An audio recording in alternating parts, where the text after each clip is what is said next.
At the beginning of the 19th century, conflict was boiling across Latin America, driven by a desire for economic and political freedoms, rights long denied under Spanish colonial rulers. The Bourbon reforms and Napoleon's invasion of Spain, which installed Joseph Bonaparte as king, intensified grievances over exploitive policies like the Royal Fifth Tax.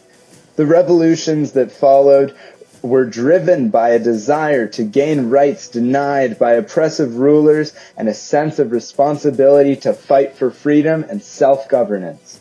Leaders like Simón Bolívar united diverse populations under the shared goal of independence.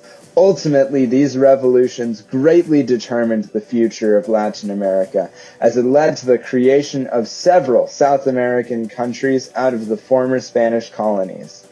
Although the revolutions dismantled colonial rule and raised ideals of freedom, such as ending the caste system, abolishing slavery, and advocating for women's rights, many of these societal rights were undermined in the post-revolutionary period as societies reverted to pre-revolutionary norms.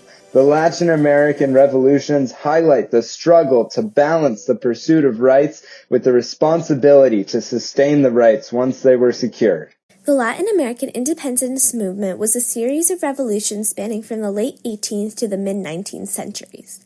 In 1808, Napoleon invaded Spain and installed Joseph Bonaparte as Spain's king. Spanish people refused to recognize the legitimacy of Joseph, so regional juntas started taking over in certain areas of Spain and the New World's colonies. This political instability was then used by revolutionary leaders like Simón Bolívar to begin leading military campaigns against Spanish rule. Major battles include the Battle of Boyacá, 1819, and the Battle of Ayacucho, 1824, which secured decisive victories for the independence movement. Throughout the 1820s and 1830s, former Spanish colonies declared their independence and formed new nations. Argentina gained independence on 9th July, 1816. Costa Rica, Guatemala, and El Salvador on 15th September, 1821.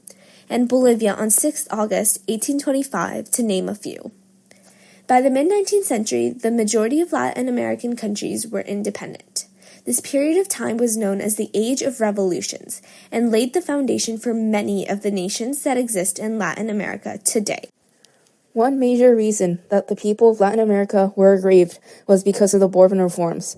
These reforms were implemented by the Spanish Bourbons, who took power over the state in 1700. The main points of the reforms were the control of unauthorized commerce and transatlantic trade, restriction of the power of the church, modernization of state finances, and more control for the state and administration. In Latin America, the Bourbon reforms focused on strengthening Spanish power while decreasing local power and increasing revenue for the crown. While the Bourbons were successful with these two goals, it resulted in a shift of wealth from the lower classes to bureaucratic elites of Spanish descent. This triggered a divide in the Creole, indigenous, and African subjects and their rulers from the Iberian Peninsula, becoming a spark for revolution. Even Creoles, who had elite status in the caste system, were treated as newly conquered subjects because of the system's devaluation. The second reason there was a large push for Latin American independence was Napoleon's invasion of Spain during the Napoleonic Wars. Before this, Spain was facing social and political unrest, even in the Iberian Peninsula. Manuel de Godoy, who was the chief minister and King Charles IV's favorite military officer, was unpopular with nobles and citizens of Spain. This, combined with economic instability and the entry of Napoleon's troops in order to invade Portugal, sparked the tumult of Aranjuez. This uprising resulted in the arrest of Godoy and the forced abdication of Charles IV in favor of his son Ferdinand. However, when Ferdinand went to Napoleon to gain his support, Napoleon instead pressured him to give the throne back to his father. In the end, Napoleon placed his older brother, Joseph Bonaparte, on the throne because of his distrust of the Spanish monarchy. The Spanish resisted this decision, starting the Peninsular War. This war eventually ended in the abdication of Joseph, the exiled Napoleon, and Ferdinand's return to rule. Even though the Kingdom of Spain rose as victors in the Peninsular War, its new policies and rule caused instability within the state, which was used by revolutionaries to start revolts against the Spanish rulers in South America. The conquistadors implemented numerous exploitive policies to enrich themselves at the expense of indigenous people. One such policy was the encomienda system, which forced indigenous people to provide labor and tributes. This engraving depicts the brutal abuse of enslaved indigenous people by Spanish conquistadors. Dominican friar Bartolomé de las Casas reported that conquistador Nuño de Guzman enslaved over 4,000 free men, women, and children in Jalisco. He said that the women, having just given birth, carried loads for the bad Christians, not being able to carry the infants due to the work and weakness from hunger. The women left them by the roads, where infinite numbers of infants perished. The friar also wrote the short account of the destruction of the Indies in 1552 about the rights and treatment of the indigenous people. Indigenous communities repeatedly reported their abuse to the Spanish monarchy, detailing the mistreatment they endured. In a letter to the Bishop of Oaxaca, Philip II expressed concern about the natives. He noted that women would miscarriage from the work they were being forced to do, or kill their children upon birth, saying that they would do it to free them from the abuse that they suffered. While the Spanish monarchy issued decrees aimed at reducing the mistreatment of native people, like mandating a 2-hour noon break for workers, these regulations were often ignored by colonial administrators who let exploitation and abuse continue. Often called the Liberator, Simón Bolívar played a crucial role in the Latin American revolutions. Along with his dream to become independent from Spanish rule, he also wanted to unite the newly freed territories of Colombia, Venezuela, Ecuador, and Panama into a republic called Gran Colombia. He first aimed to end the oppressive caste system that had been imposed by Spain. Under Spanish rule, indigenous peoples, enslaved Africans, and people of mixed race faced harsh discrimination. Bolívar believed that taking down this unfair system was an essential part of his process of establishing equality across Latin America. He also sought to abolish slavery, as its presence in Latin America would not allow true freedom. To do so, he declared the freedom of enslaved peoples who fought in the many conflicts for independence. Bolívar desired for Gran Colombia to be a united society where all people had equal rights. He decided that a strong central government was necessary for stability, yet he still valued the idea of a federation of states and regional autonomy within the state. Bolívar ended up becoming the president of this republic, making it possible for him to shape his goal of a system where local opinion was balanced with state leadership. His leadership ultimately led to concentrated power in the main government, though the government as a whole reflected elements of both federalism and centralized control. Gran Colombia eventually fell in 1831 due to rivalries within the state.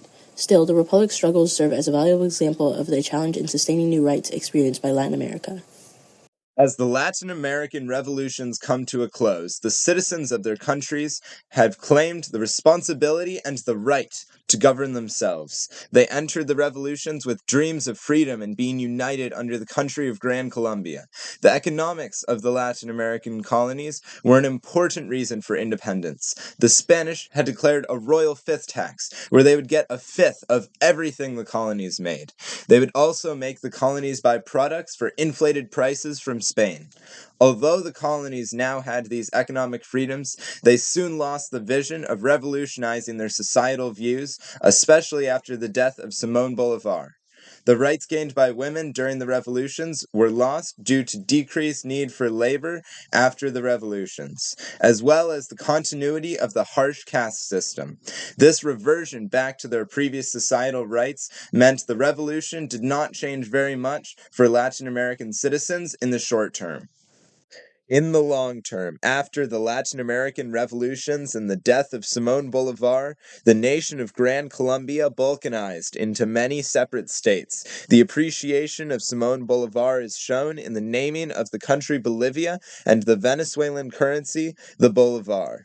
Now that Latin American citizens were free from their ties to Europe, they began to interact with the North American states that had also recently declared their independence. At first, they disputed over borders. However, once they agreed upon territory, they felt a mild sense of kinship from having both declared independence from European states recently.